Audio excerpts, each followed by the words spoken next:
Why is the Muslim world lagging behind? Why is the Muslim world a world generally of repression, of violence, of low GDP, of not as many Nobel Prize winners in science and engineering and whatnot? Well, again, much can be said. I want to summarize the answer in 3 simple tangents. 3 simple specters that I want every one of you to do more research on. I will begin the conversation, a few minutes on each, but afterwards, each one of you needs to go and read and study and do your own research. The first is history. The second is politics. And the third is theology. 3 things we're going to look at very quickly. First, history. In order to understand why we are where we are today, you need to understand what happened yesterday. You cannot isolate today and today's events from yesterday. We are now witnessing certain events, certain realities in 2015. We need to understand what happened before 2015. How did we get to 2015? And a great place to start is 100 years ago, 1915. 1915 is not that long ago, by the way.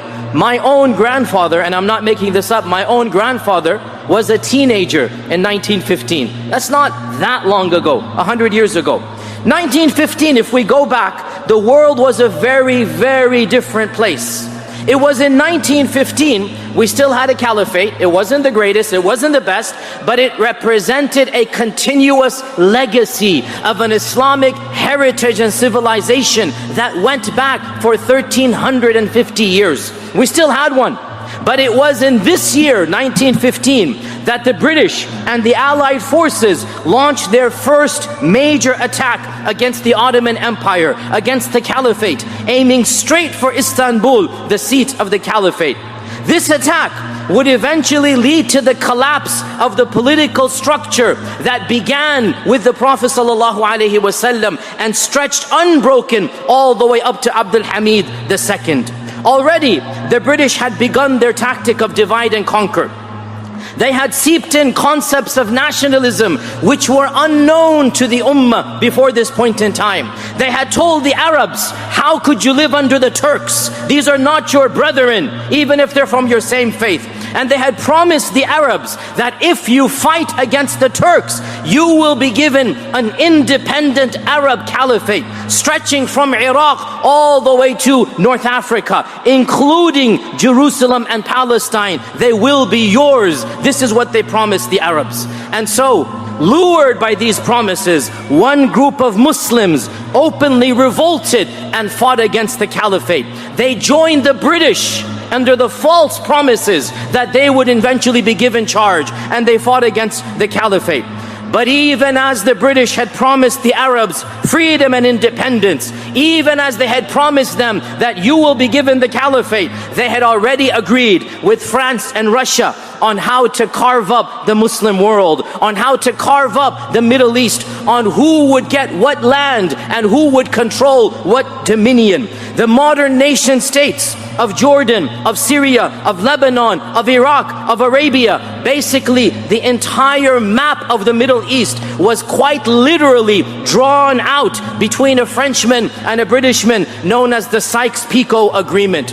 So the British were lying all along. They knew exactly that the Arabs would not have a unified caliphate, and that is exactly what happened. After the collapse of the Ottoman Empire, the Muslim Ummah was carved up into all of these nation states. And along with these 2 promises, on the one hand there was a promise with the French and the Russians, and this was a secret promise, secret negotiation. On the other hand was the public promise with the Arabs. They made a third promise, also secret, and this was known as the Balfour Declaration.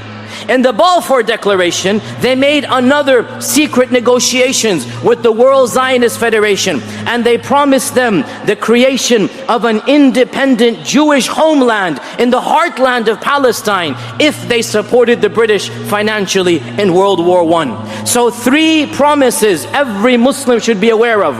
The public promise to the Arabs, the private negotiation with the French and the Russians, and then the private negotiation with the World Zionist Federation. And so as World War I drew to an end, less than 100 years ago from where we are standing now, Allied forces entered firstly Damascus, and then Jerusalem, and then Baghdad, and eventually Istanbul itself.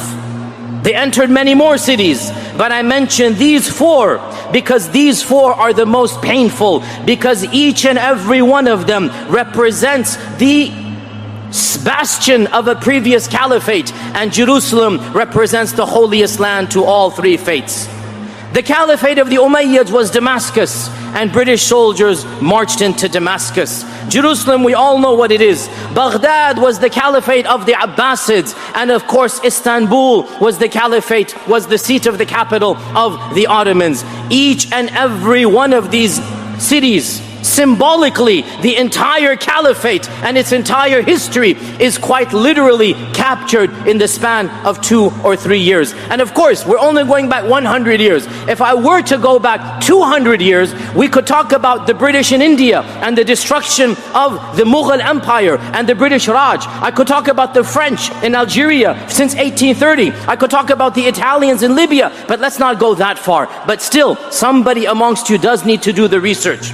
The point here is that the modern map of the Middle East was not something that organically came out of the will of the peoples of that region. The very notion of nation states, the very concept of nationalism, the very carving up of the Ummah, the borders and the countries that now are the source of so much conflict, the borders and the countries that are now the source of so much conflict, these are all the legacies of foreign involvement in that region. In fact, the entire Palestinian-Israeli conflict is nothing other than one foreign entity, England, deciding to give someone else's land, the Arab and Muslim land, over to a third party, and that is European Jewry. And a quick note here, by the way, Muslims, be careful. Don't conflate Judaism with Zionism.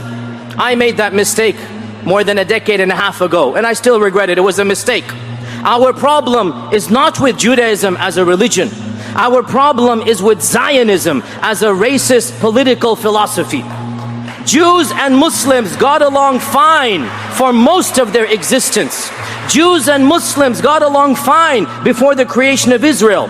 In fact, the greatest minds of Judaism, the famous rabbis of Judaism, Saadia Gaon, Moses Maimonides, all of these minds lived and wrote and flourished in Arab lands. Multiple times in our history, when Christians persecuted the Jews, they found safe refuge in Muslim lands. So, brothers and sisters, there is no place for anti-Semitism in our religion, but we have to be honest and frank.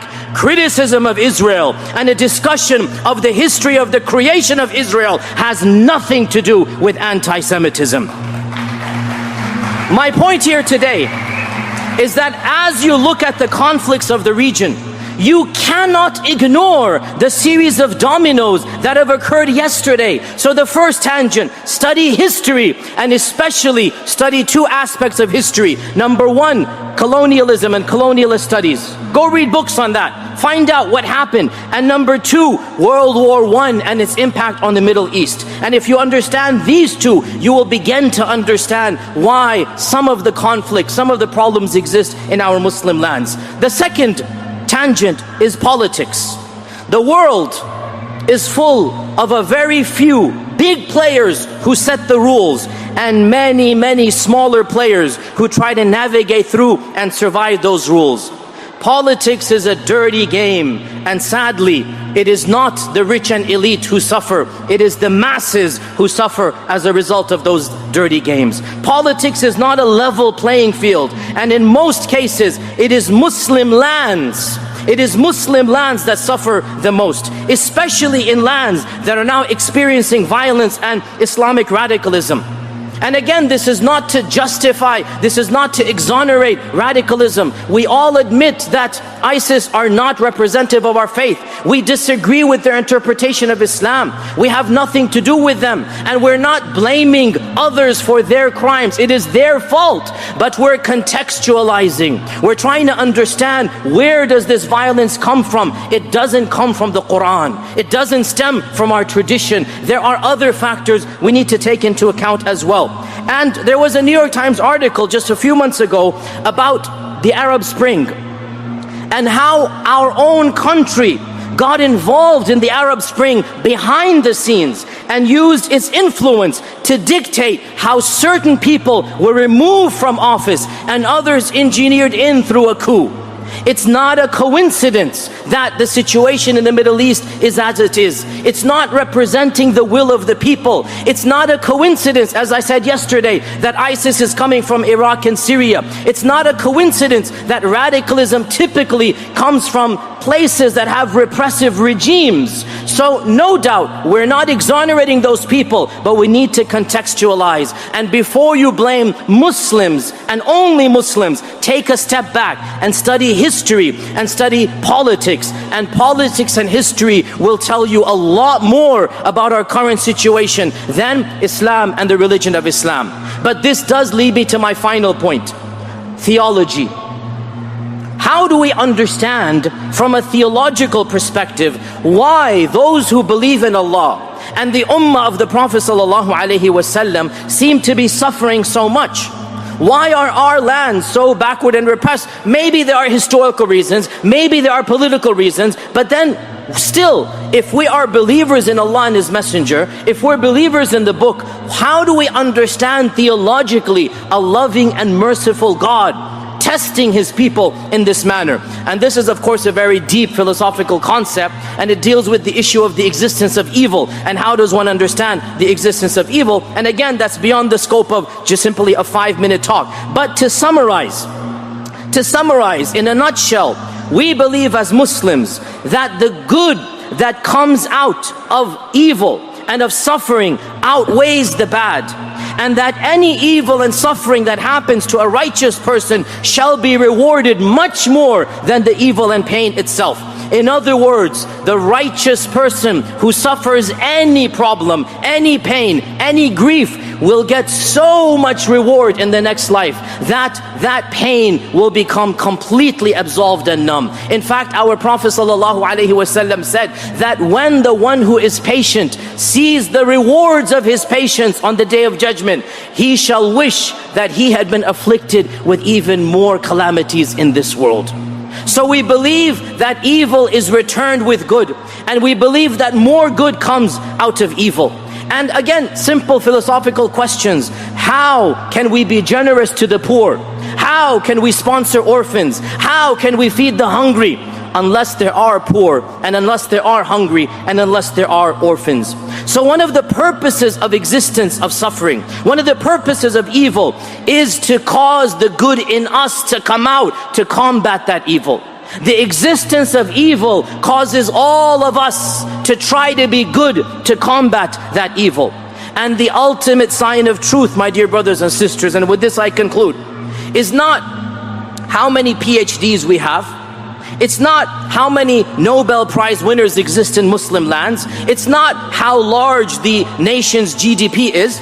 The fact of the matter is that these are not the ultimate criterion of success. And I'm not criticizing those mechanisms. The best of people, the prophets and the Sahaba after them, they didn't have those PhDs or Nobel Prizes. But what did they have? Spirituality, ethics, a purpose of life.